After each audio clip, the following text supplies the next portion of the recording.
Assalamualaikum warahmatullahi wabarakatuh. Alhamdulillahirabbil alamin wa bihi nasta'inu ala umuri dunya waddin. Wassalatu wassalamu ala asrofil anbiya'i wal mursalin sayyidina wa nabina Muhammadin wa ala alihi wa sahbihi ajmain. Amma ba'du. Qala Allahu ta'ala fi kitabil karim. A'udzubillahi minasyaitonir rajim. Bismillahirrahmanirrahim. Wa ma arsalnaka illa rahmatan lil alamin. Teman-teman sekalian, berjumpa dengan saya Abdurrahman Yusuf di channel Pondok Ngaji, yang saat ini kita akan membahas tentang problematika manusia. Siapa sih yang gak punya masalah di dunia ini? Ketika manusia dilahirkan ke dunia, pastinya akan menemui berbagai macam masalah. Dan saat ini yang akan saya bahas adalah permasalahan yang paling mendasar menyangkut kita sebagai diri pribadi maupun kita dengan orang lain, yang di situ banyak permasalahan yang pasti harus dicarikan solusinya dalam Islam. Teringat dengan lagu ya, judulnya itu Dasku Mumet Dasmu Piye.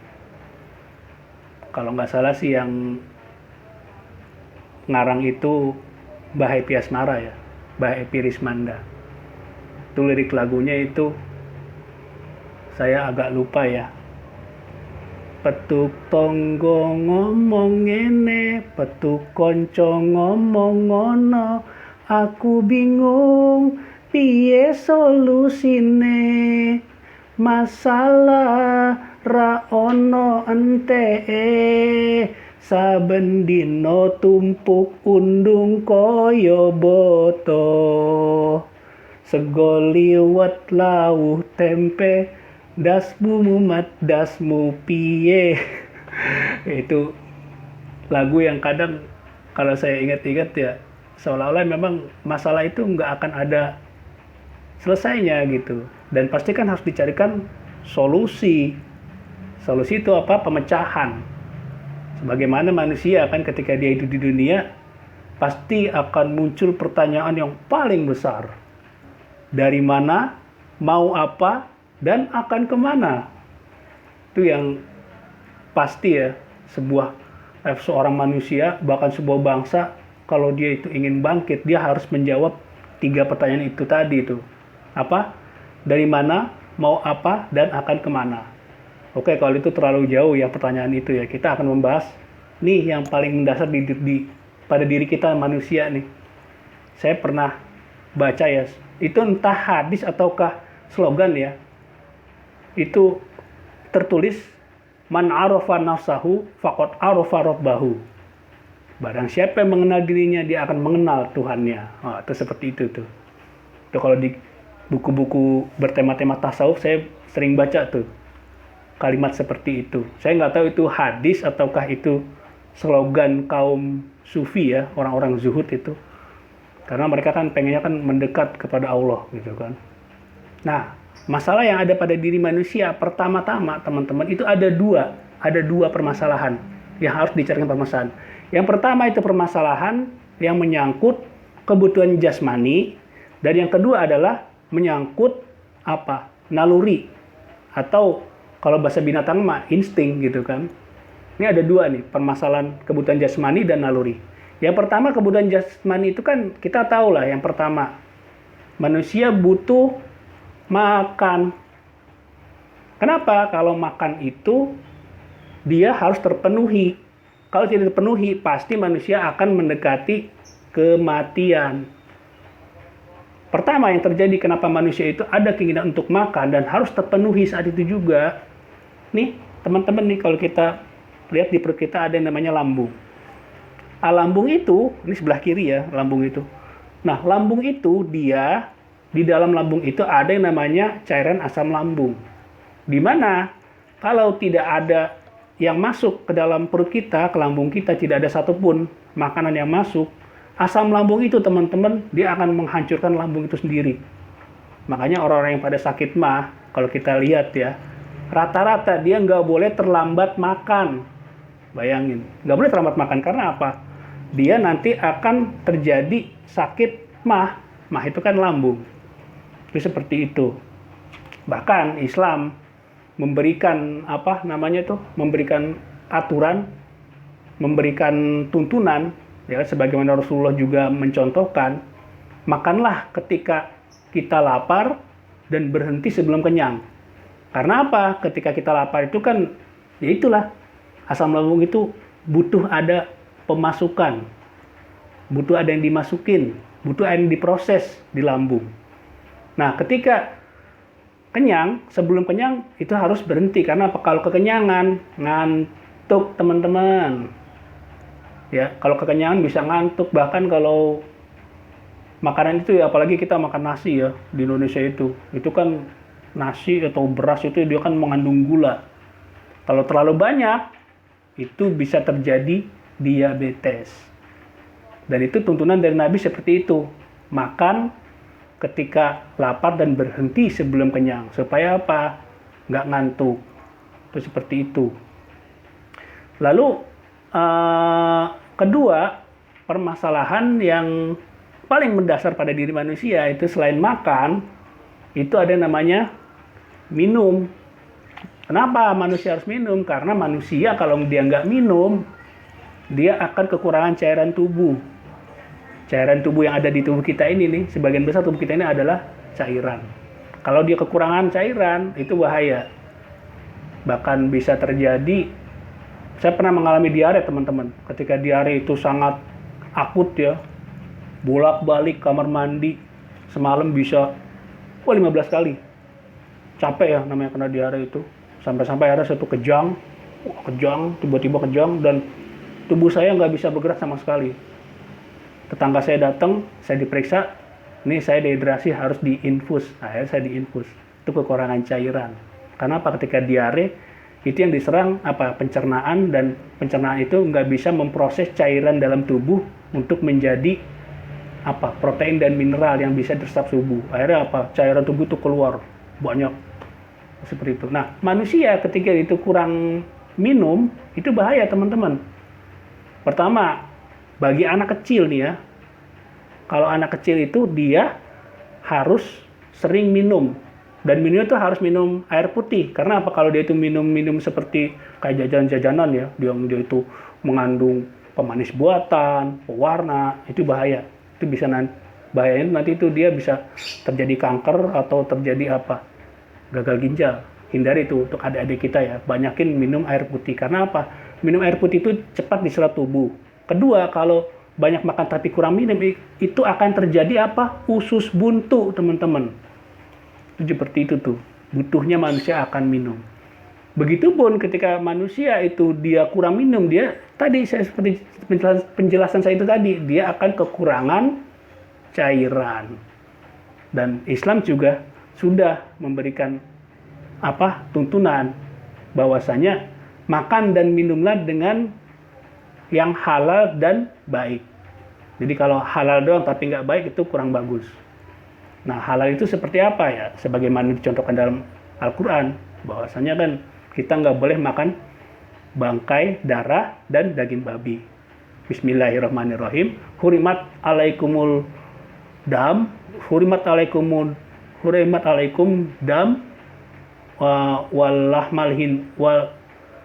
saya agak lupa ya.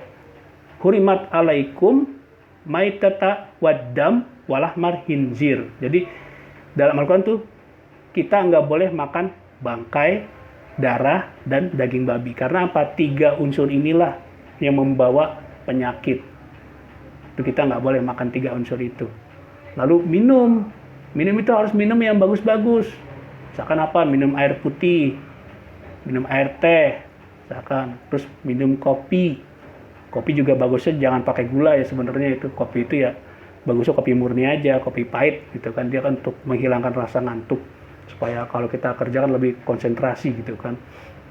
Terus apalagi selain itu air kelapa misalkan. Itu kan yang halal dan thayyib, yang bagus-bagus. Jangan minum bir, jangan minum whisky, jangan minum ya yang minuman-minuman keras ya. Kita udah tahu sendirilah yang saat ini banyak sih razia-razia, tapi tetap aja sih namanya negara ngambil pajak juga dari situ ya.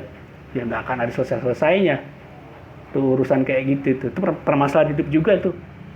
Bahkan kan ada yang namanya lagunya Cak Bikin itu. Judul lagunya itu apa ya? Mister Mendem, saya lupa. Mister Mendem. Lirik lagunya yang pertama apa? Aku wis kondo cium marake ciloko. Aku wis matur mensen meng omongan lantur. Wis tak kandani yen vodka marake lali. Bacot ngunjuk bir kakean dadine kentir. Nah, itu dari lagu itu aja udah kelihatan bahwasanya saya sudah bilang bahwasanya minum ciu itu arak ya. Arak itu bikin celaka. Bahkan beberapa riwayat hadis banyak ya. Kisah-kisah orang-orang yang dia itu alim ketika ditawarkan minum beralkohol ya, mabok, dia sangka itu dengan minum itu aja dosanya lebih kecil. Ternyata ketika dia udah minum itu, wah hilang akal, berzina dengan perempuan, lalu membunuh membunuh bayi. Coba. Nah, itu arak membuat celaka. Terus Manson bikin omongan lantur. Ini kan nama-nama merek-merek semua ya, merek minuman keras ya. Terus vodka membuat lupa, hilang akal ya kan. Terus minum bir, mulut banyak minum bir, jadi bikin kentir alias gila ya. Jadi ya betul kalau dalam Islam itu makan yang diatur itu halal dan thayyib. Begitupun minuman. Minuman juga ya nggak boleh kita minum sembarangan. Minum minuman yang memabukkan kayak gitu. Wah, hilang akal. Ketika orang hilang akal, rasa malu udah nggak ada, teman-teman. Wih, apa yang dilakuin? Waduh, ngeri banget deh kalau udah kayak begitu ya. Apa tuh? Kalau kata Cak Dikin ya.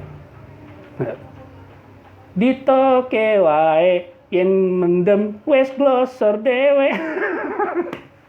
Parah banget. Karena ya orang kalau udah mabuk ya, udah hilang kesadaran, ya diceramain kayak apa nggak masuk.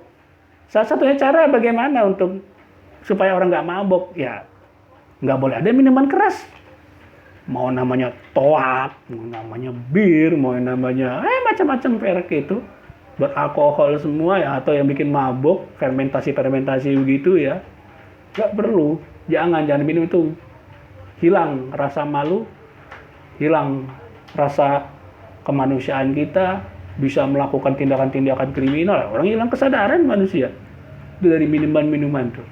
Jadi makan makanan yang baik, minum minuman yang bagus yang bisa diserap tubuh, ya kan, menjadi sehat tubuh kita. Lalu yang ketiga ya, ini masih dalam permasalahan kebutuhan jasmani. Yang ketiga, manusia itu butuh yang namanya BAB. BAB itu alias kalau bahasa Jawa ininya ngising. Iya, betul. Manusia itu butuh untuk buang air besar. Jadi bukan cuma buang air besar ya. Ya ketika di kamar mandi kan dari depan dan belakang dia itu keluar. Karena apa? Semua yang diserap dari makanan dan minuman itu harus dikeluarkan. Dikeluarkan, ya kan? Karena yang sudah diserap itu akan menjadi nutrisi untuk tubuh. Jadi seperti itu tuh. Makanan yang halal dan thayyib, dia akan menjadi nutrisi untuk tubuh. Kalau makanannya rusak, ya kan, udah haram, nggak thayyib, ya kan, ya diserap tubuh sih, tapi nanti bisa mengubah, selain membahayakan secara fisik, ya bisa membahayakan secara kejiwaan loh, kayak gitu. Nah, ketika kita BAB, butuh loh manusia BAB, berarti manusia butuh tempat untuk BAB. Bagaimana tempat BAB yang bagus itu? Dia harus tempat yang tertutup, nggak boleh kelihatan orang. Karena manusia itu ketika diciptakan, dia diciptakan juga dengan rasa malu. Bahkan ada hadisnya ya, al-haya'u minal iman. Malu adalah bagian dari iman. Nah, ketika malu itu muncul ya, manusia, dia selain berpakaian, ketika dia buang hajat, ya kan, membuang ampasnya, dia harus di tempat yang tertutup. Selain itu, namanya BAB itu Islam juga mengajarkan pasca BAB atau BAK, buang air kecil, Islam mengajarkan ada yang namanya toharoh, lupa saya. Nah, toharoh itu maksudnya apa? Supaya setelah lubang tempat kita membuang hajat kita itu dibersihkan. Karena apa? Kalau itu nggak dibersihkan bahaya, nanti menimbulkan bakteri. Buang hajat juga harus di tempat yang tersembunyi. Kalau sekarang kan dibikin konsepnya septic tank ya. Septic tank itu kan dia menampung tinja-tinja itu tadi itu. Ditampung, nanti diserap oleh tanah. Kalau tinja itu dibuang sembarangan, teman-teman, tiap manusia ini kan bawa berbagai macam penyakit, berbagai macam bakteri dan virus. Di dalam tinja itu ada yang namanya bakteri E. coli. Itu bisa membuat wabah diare. Itu bahaya. Nah, adanya konsep toharoh dalam Islam, ya, manusia itu cebok, ya kan? Cebok supaya bersih bagian tempat dia membuang hajatnya itu tadi, ya kan? Baik buang air kecil dan buang air besar, dia dengan air, teman-teman, yang paling bagus dengan air. Kalau nggak ada air ya dengan apa? Dengan batu misalkan, ya kan? Bisa dengan kalau dia misalkan pipis ya bisa dengan air dan bisa dioles pakai daun misalkan, kalau saya nggak salah ya, pakai daun. Pokoknya harus bersih. Kalau nggak bersih nanti bisa mengundang penyakit di bagian-bagian itu tuh. Seperti itu. Jadi manusia butuh namanya BAB. Kalau nggak dikeluarin, bisa bahaya buat tubuhnya. Karena itu kan harus dibuang. Lalu yang keempat, manusia butuh namanya istirahat. Tidur. Manusia itu butuh tidur, teman-teman. Kalau dia nggak tidur, bahaya. Dia nanti akan lemes, capek. Apalagi namanya tidur. Tidur itu kan ketika manusia istirahat itu, tubuh itu melakukan hibernasi ya. Tubuh itu dia melakukan regenerasi lagi. Ketika tubuh istirahat dan melakukan regenerasi, imun tubuh itu akan naik. Makanya ketika kita istirahat cukup, ya kan, tidur yang cukup, ketika kita bangun, ya kan, itu pasti kita merasa segar badan kita dan siap untuk melakukan aktivitas kembali. Ya kan? Jadi seperti itu. Itu manusia yang dari sisi yang namanya kebutuhan jasmani itu harus dipenuhi dan harus dibuang pada tempat-tempat yang benar. Maksudnya kalau BAB ya harus di tempat yang tersembunyi, atau ya nggak boleh dibuang sembarangan BAB. Terus istirahat juga, dia harus butuh waktu istirahat yang cukup. Berarti manusia butuh yang namanya tempat istirahat atau rumah. Dan kita bisa bayangkan, teman-teman, yang namanya harga rumah sekarang tuh kayak apa ya. Kan tiap tahun kan harga tanah aja naik, properti naik terus, ya kan. Makanya manusia itu butuh rumah. Jangan sampai kita nggak butuh rumah, ya lucu manusia. Nggak apa-apa lah kita nggak punya mobil yang Fortuner lah, mobil yang mahal-mahal, nggak perlu. Yang penting kita punya rumah dulu. Karena apa? Masa ya kita tinggal di mobil? Emang mobil ada WC-nya? Kan nggak ada. Kalau di rumah kan kita bisa selonjoran. Nggak apa-apa, cuman ukuran rumahnya tuh RSSS gitu ya. Rumah sangat sempit sekali, selonjoran saja susah misalkan. Ya jangan sampai selonjoran susah, ya nggak mungkin lah. Pasti kan rumah sederhana juga untuk selonjoran juga bisa kok, gitu kan. Nah itu istirahat itu dia dalam rangka membangun imun pasca kita berkegiatan seharian tuh. Nah itu jadi seperti itu, kebutuhan jasmani harus terpenuhi semua tuh teman-teman. Kalau nggak dipenuhin, manusia itu kebutuhan jasmani itu makan, minum, terus apa lagi? BAB. Setelah itu istirahat dia nggak terpenuhi, bisa mati teman-teman, manusia bisa mati beneran. Dan itu bisa dibuktikan dengan EBM. EBM itu apa? Evidence Basic Medicine. Bukti berdasarkan medis ya. Iya benar, bukti berdasarkan medis. Kalau orang nggak makan, ya cepat mati. Orang nggak minum, dehidrasi, mati juga. organ-organ tubuhnya dalamnya bisa rusak. Nah, seperti itu. Nah, yang kedua, ya kan, tadi kan masalah kebutuhan jasmani. Nah, yang kedua ini kita membahas tentang naluri. Naluri itu apa ya? Bisa dibayangkan manusia itu, naluri itu sesuatu yang kalau nggak terpenuhi, teman-teman, nggak mati sih, nggak mati. Cuma manusia itu seperti gelisah. Manusia itu kehilangan arah. Manusia itu tersesat. Itu seperti itu tuh. Kebutuhan atas naluri. Dan kita harus tahu manusia itu punya 3 sisi naluri loh. Dan itu harus dipenuhi juga. Yang pertama, naluri beragama. Manusia punya naluri untuk mensucikan sesuatu. Manusia punya naluri untuk mengkuduskan sesuatu. Nah, Islam mengajarkan bagaimana manusia itu karena dia punya naluri untuk mempertuhankan sesuatu, manusia dilarang menyembah sesuatu yang nggak layak disembah. Sebagaimana kisah Nabi Ibrahim. Tuh, Nabi Ibrahim dia kan mengajarkan kepada kaumnya supaya tidak menyembah patung. Dalam Al-Quran surat As-Saffat ayat 95 dan 96, teman-teman bisa cek sendiri ya, surat ke-37 itu. Al-Quran surat As-Saffat ayat 95 dan 96, di situ tertulis bahwasanya Bismillahirrahmanirrahim. Qala atabuduna ma tanhitun. Wallahu khalaqakum wa ma ta'malun. Ayat ke-95, qala atabuduna ma tanhitun. Ini namanya perkataan dari Nabi Ibrahim. Kalau Nabi Ibrahim tertulis dalam Al-Quran surat As-Saffat ayat 30 ayat 95. Surat ke-37. Qala atabuduna ma tanhitun. Mengapa kalian menyembah sesuatu yang kalian pahat sendiri? Lalu di ayat 96-nya, wallahu khalaqakum wa ma ta'malun. Padahal Allah yang menciptakan kamu dan apa-apa yang kamu perbuat. Seperti itu. Jadi kata Ibrahim, mengapa kalian menyembah apa-apa yang kalian pahat? Maksudnya patung. Padahal Allah lah yang menciptakan kamu dan apa-apa yang kamu perbuat itu. Oleh sebagian kaum muslimin di sekte Jabariyah ya, itu yang diambilkan cuman wallahu khalaqakum wa ma ta'malun. Padahal Allah yang menciptakan kamu dan apa-apa yang kamu perbuat. Jadi seolah-olah tuh manusia itu ketika dia itu bekerja, dia itu karena takdir gitu kan.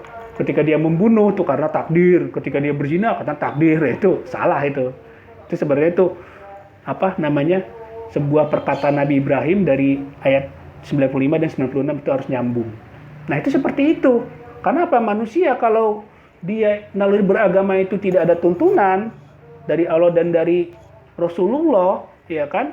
Maka manusia akan menyembah sesuatu yang nggak layak disembah. Ya, sebagaimana tadi itu tuh Nabi Ibrahim menasihati kaumnya, mengapa menyembah sesuatu yang dia buat sendiri, yang dia pahat sendiri itu. Jadi seperti itu tuh. Itu naluri beragama. Atau kalau teman-teman pernah ya di bis kota, kalau sekarang di Jakarta udah ada busway ya. Dulu di bis kota itu kan masuk tuh ya pengamen, gitu kan. Dia bawa kecek-kecekan gitu kan,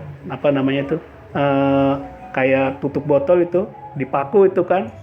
Oh, di luar ada ini, maaf ya. Di luar. Jadi dia tuh bawa kecek-kecekan gitu ya kan, dia ngamen tuh. Saya masih ingat tuh lirik lagunya itu. Kalau nggak salah apa ya? Indahnya dunia ini membuat orang terlena, bekerja, terus bekerja, tak pernah lelah dan tak kenal waktu. Terus, dengar azan subuh, aku lelah tertidur. Dengan azan zuhur, aku sibuk bekerja. Dengan dengar azan asar, aku geluti dunia. Tuhan, pantaskah surga untukku, katanya gitu. Tapi masih ada kesadaran dia ya. Dia masih ingat azan subuh, ingat azan zuhur, ingat azan asar gitu. Cuma karena dia bekerja digambarkan gitu kan. Sampai-sampai dia berpikiran pantas nggak sih surga untukku gitu kan. Terus lagunya lagi tuh, dengar azan maghrib, aku di perjalanan, dengar azan isya, lelah tubuhku Tuhan, gitu tuh. Tak pernah lagi ku baca firman-Mu, Tuhan tolonglah hamba-Mu. Ya, saya masih ingat itu lagu kayak gitu tuh. Nah itu sebenarnya sih mengekspresikan naluri beragama gitu loh. Dia tahu ada panggilan azan, cuman keadaan dia seperti itu, ya kan. Nah, dalam Islam itu diatur semua. Orang beragama itu nggak bisa sembarangan, nggak bisa mengikuti perasaan doang gitu kan. Seolah-olah dia ngerasa pantas nggak sih surga untukku? Ya pantas lah. Masa ya surga nggak pantas untuk kamu gitu kan?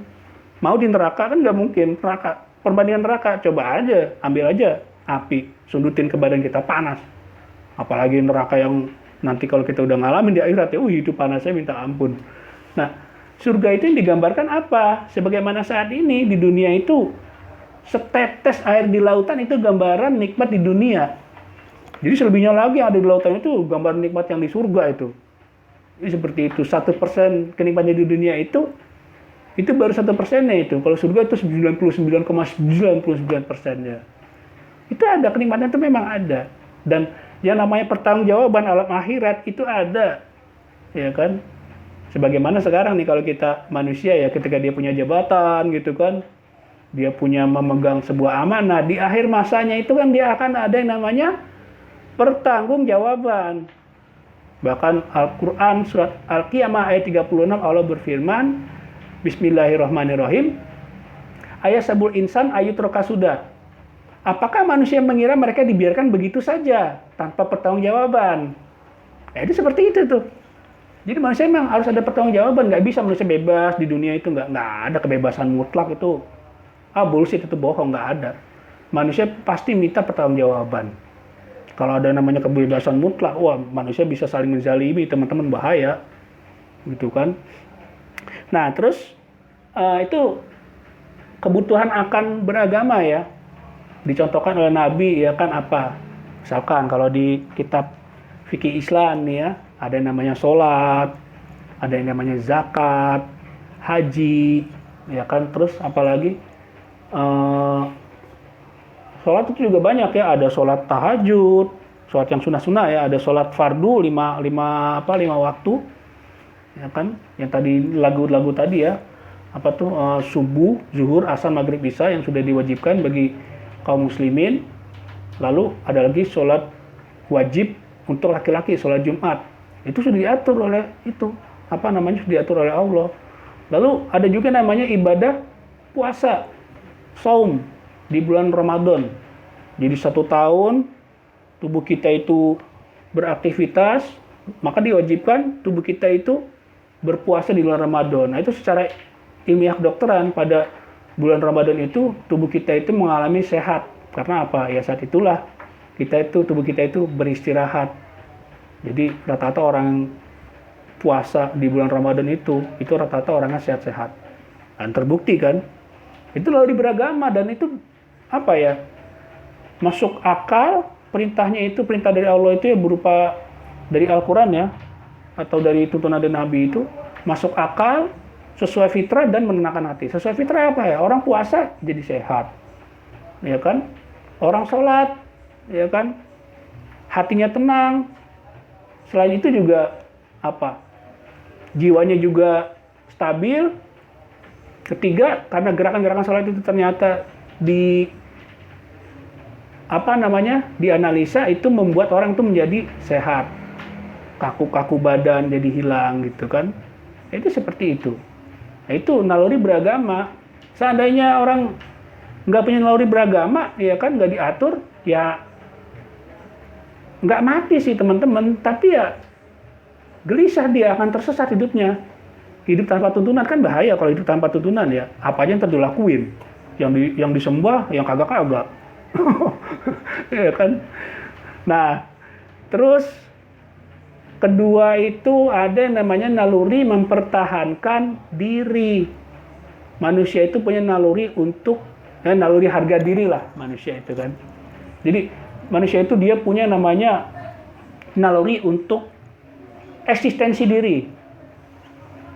Jadi ketika manusia itu dia ada orang yang zalim sama dia, pasti dia akan melakukan perlawanan. Terus apalagi selain itu manusia, ini saya ambil contoh ya, ketika ada anak lahir tanpa bapak ya kan, lahir yatim gitu kan, atau dibanding dengan anak yang lahir orang tuanya lengkap. Nah, anak yang lahir dia yatim itu ada rasa guncang di dalam jiwanya. Karena apa? Dia butuh sosok orang tua secara utuh. Kalau dia nggak punya bapak, dia butuh sosok bapak.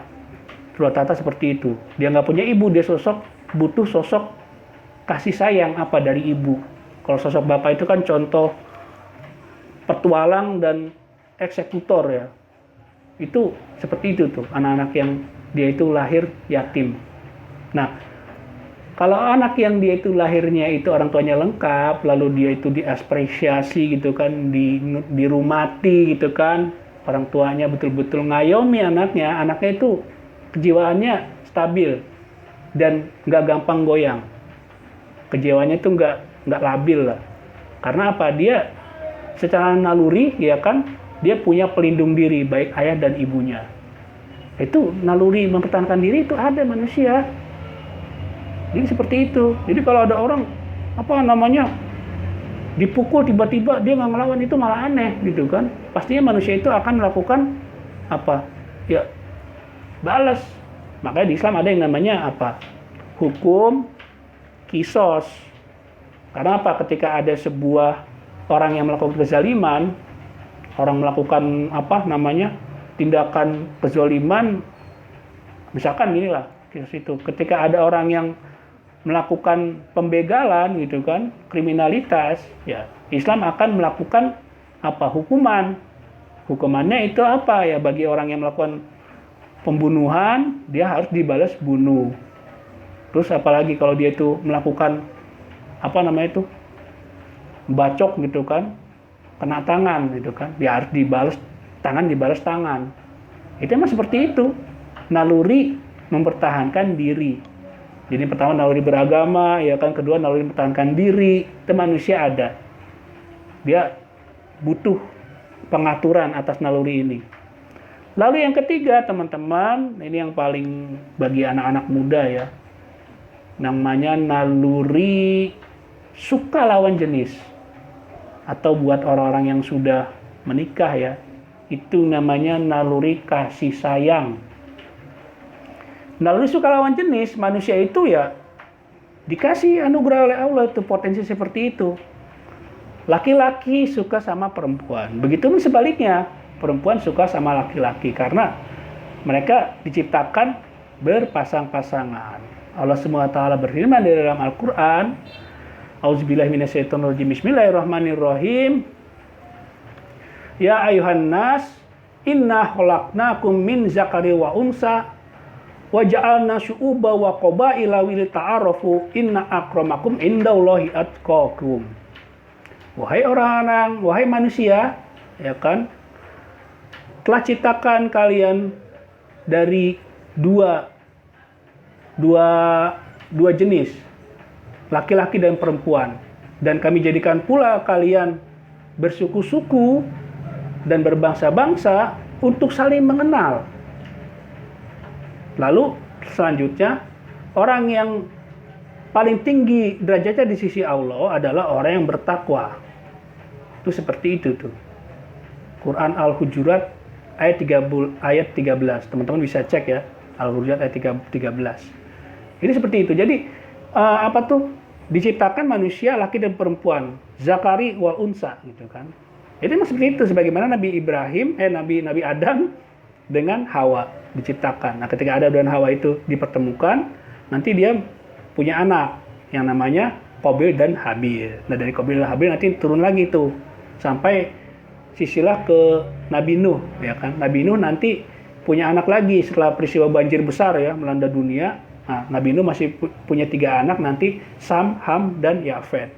Nah, naluri kasih sayang atau suka lawan jenis ini ketika diatur dengan benar, dia akan menghasilkan apa? Manusia akan punya keturunan. Ketika saya nikah, ya kan? Ya, saya punya anak sekarang 3, ya kan? Bayangkan teman-teman, kalau manusia naluri kasih sayang, ya kan, suka lawan jenis itu tidak diatur, ya kayak sekarang ini teman-teman, wah zina di mana-mana, pacaran. Kalau versi dulu ya, angkatan-angkatan kakek nenek kita itu yang namanya pacaran teman-teman. Jadi kalau dulu kan rumah kan masih ini ya, masih bilik bambu. Nah bilik bambu itu dibolongin tuh sama si cowoknya itu, janjian, terus rumah itu dibolongin.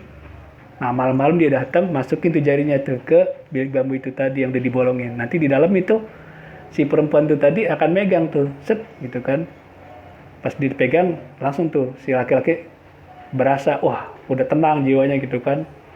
Nanti dia bilang, saya di sini nih gitu kan. Ngobrol dia tuh, cuman begitu aja tuh ngobrol tuh, cuma di balik bilik bambu. Sampai kayak gitu tuh kalau zaman dulu. Nah kadang-kadang suka ditipu. Saya sering dengar cerita-cerita kayak gitu ya. Apa ditipunya itu? Ketika dia itu masukin jari itu ke dalam, ternyata yang megang itu siapa? Bapaknya. Ketika dipegang gini, awalnya dia senang banget, aduh gitu kan, gini. Tapi kok diam aja gitu kan.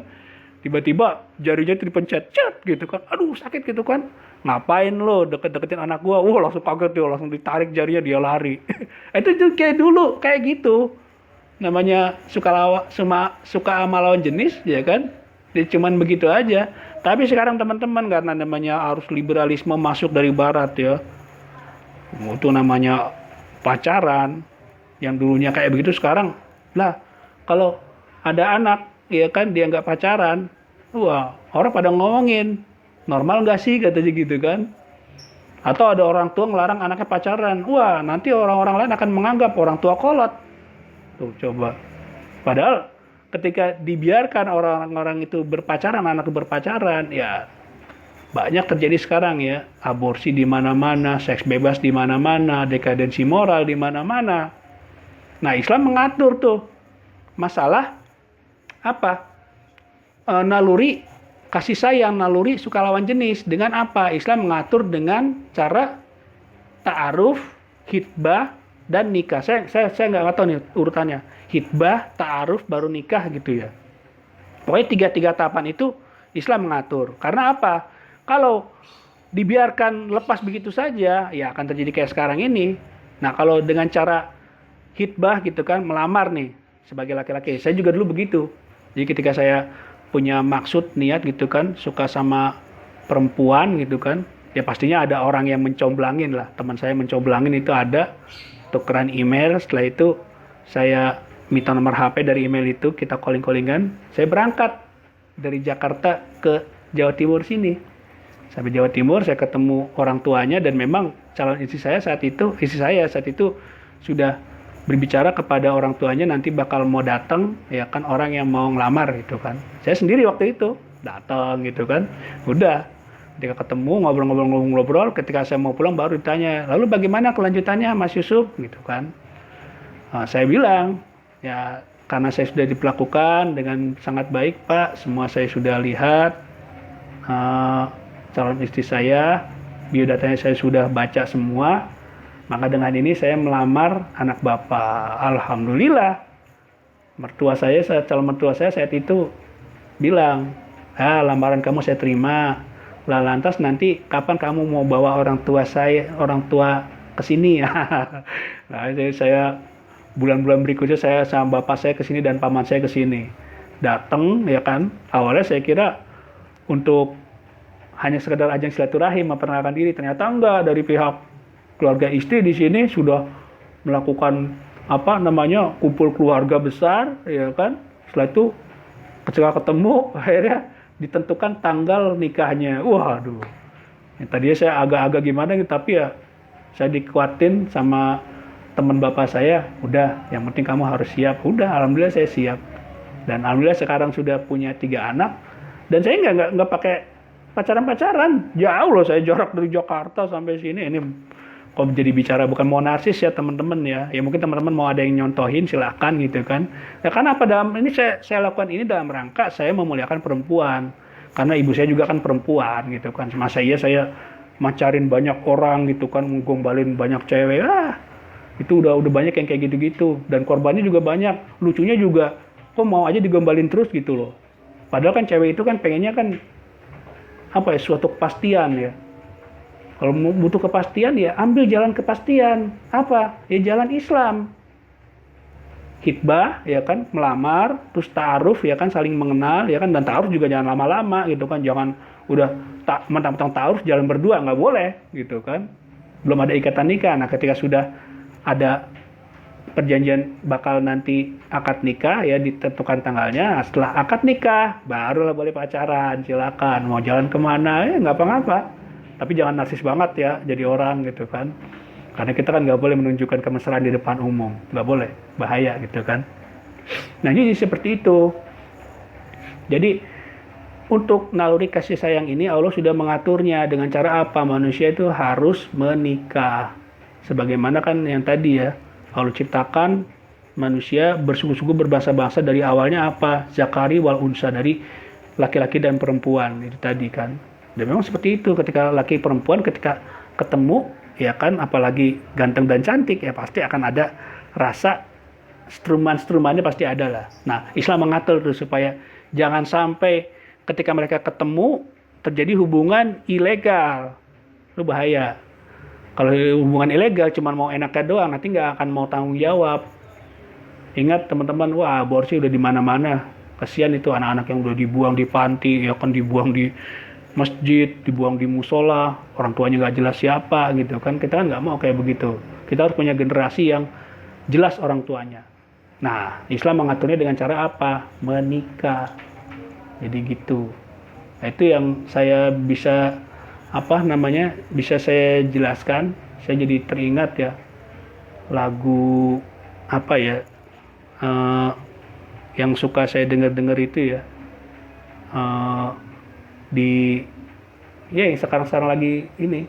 Jadi saya teringat lagu itu mengingatkan saya waktu saya pertama mengenal istri saya gitu kan, datang ke sini ya kan, lalu bisa berjalan dengan lancar, saya itu nikah dan berumah tangga, dan sekarang juga walaupun ya namanya ekonomi kan bisa naik turun gitu kan, apalagi udah covid kayak gini ya, ekonomi kan ada waktunya jatuh, kembang kempis ya, dinamika hidup dijalanin aja gitu kan. Lagunya apa ya, lupa itu. Lagunya itu judulnya Hatiku Tenang. Pengarangnya itu kalau nggak salah siapa ya, Rafli Wahyu kalau nggak salah itu. Liriknya gimana ya, langsung ref aja kali ya. Suwe aku ngenteni kowe, nganti saiki iso jadi siji. Mong kowe sing purun nampa apa kahananku, matur suwun aku tresnamu mung kanggo aku. Pengen ku siji nyanding kowe salawase, ra ono wong liya sing iso misahake. Cukup sliramu gawe atiku tenang, ra bakal ilang mergo kowe sing tak sayang. Itu kalau ingat lagu itu, saya jadi ingat waktu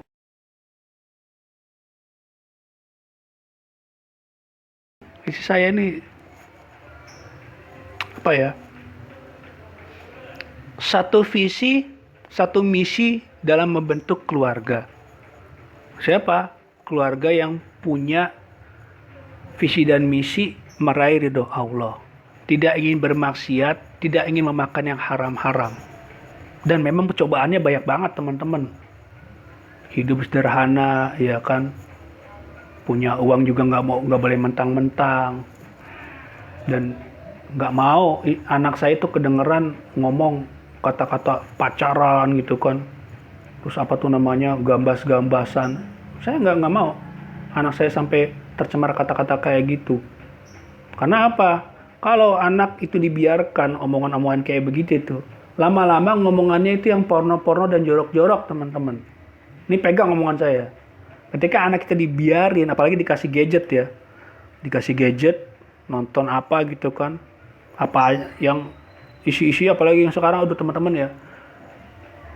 Film apa tuh kalau nggak salah? Rantai Putus ya. Itu film kok sevulgar itu gitu loh. Belum lagi teman-teman kalau namanya channel-channel YouTube. Channel-channel YouTube tuh isi-isinya teman-teman tuh ada beberapa channel tuh isi-isinya itu apa? Yang nggak diliatin adegan pornonya sih.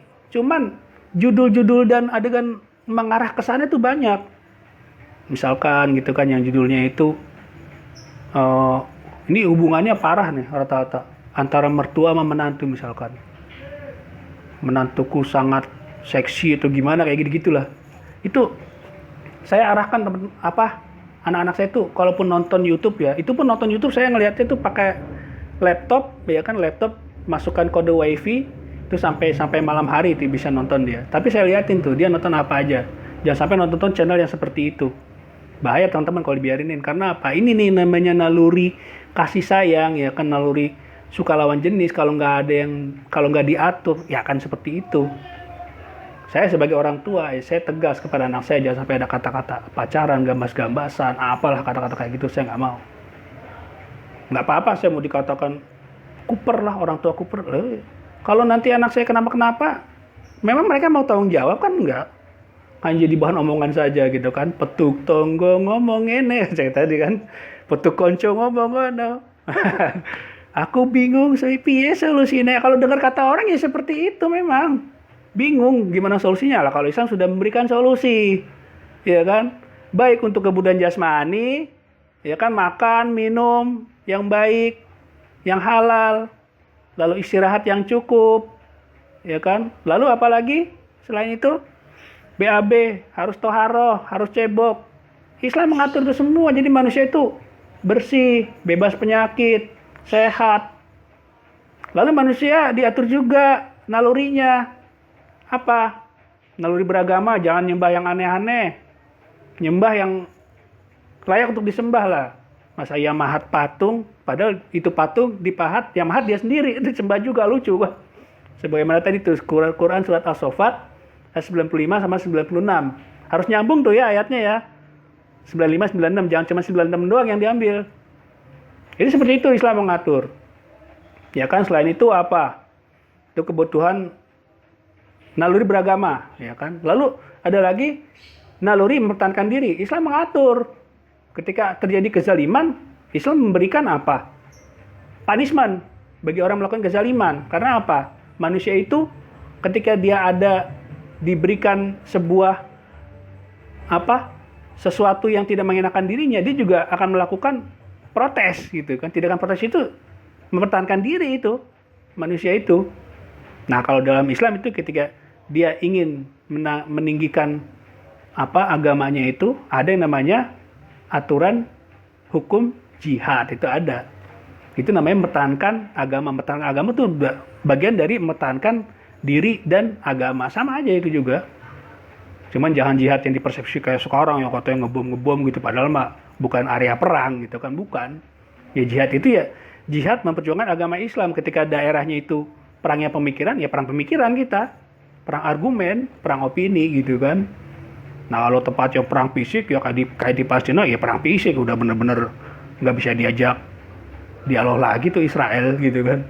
Nah terus selain naluri beragama, tadi naluri beragama terus naluri mempertahankan diri, yang terakhir ya kan yang tadi tuh yang saya jabarkan tadi, manusia suka akan lawan jenis. Ketika dia punya anak ya kan, muncul naluri kasih sayang, ngerumat anak dengan benar. Islam mengatur semua itu teman-teman. Itu solusinya. Jangan mana piye solusinya. Ya kita solusinya itu adanya di Islam ya kan.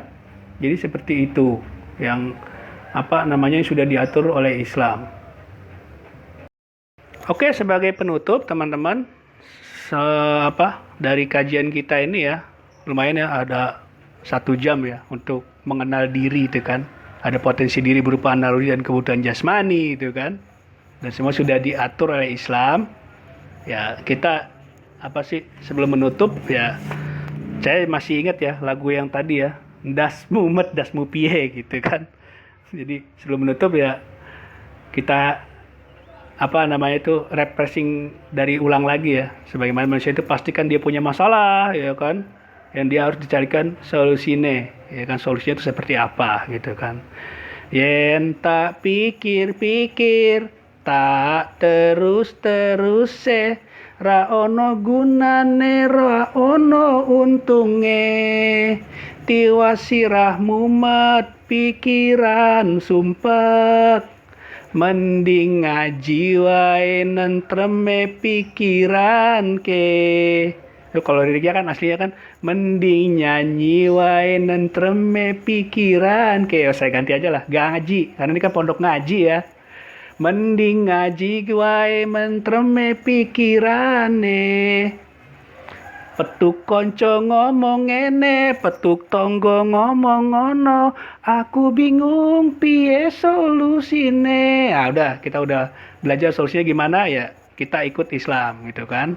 Masalah ra ono ente, saben dino tumpuk undung koyo boto. Ya iya, kalau masalah ya kan, masalah manusia itu nggak ada solusi ya akan tumpuk-tumpuk terus.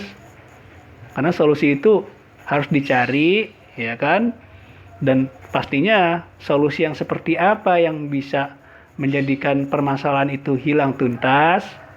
Solusinya itu harus solusi yang masuk akal, sesuai dengan fitrah, menenangkan hati kita.